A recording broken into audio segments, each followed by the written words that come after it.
I have something I want to say to all the white people who say I'm not responsible, I never owned a slave, and black people need to stop killing each other. Hear me out.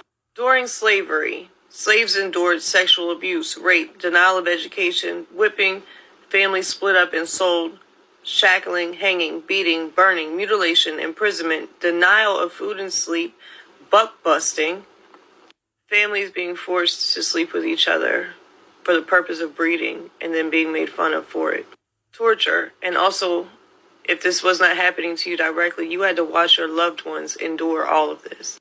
And this is just very few examples, meant for the reassertion of dominance over the slave by the slave master.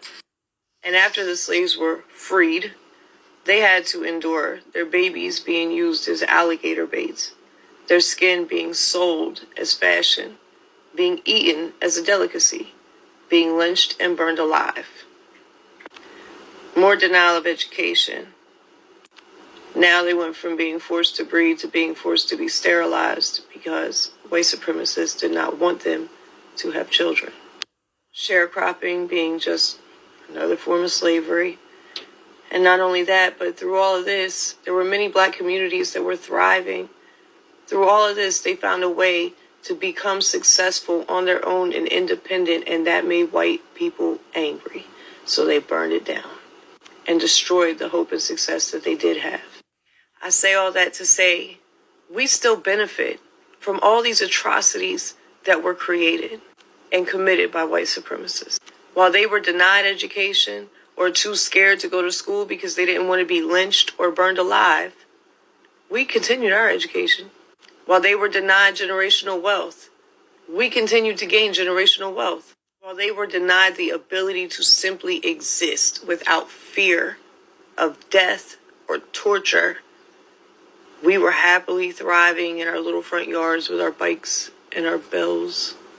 We benefit off of the atrocities that were committed. And if you, with a clear conscience, can honestly say that that's okay, then there is something severely wrong with you.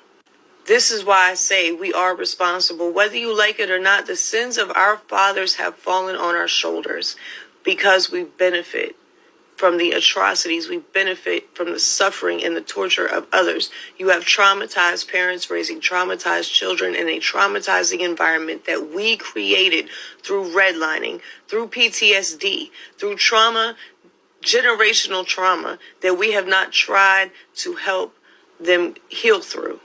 And we still continue to deny them opportunities. This is why I'm saying we have to stand up and do something.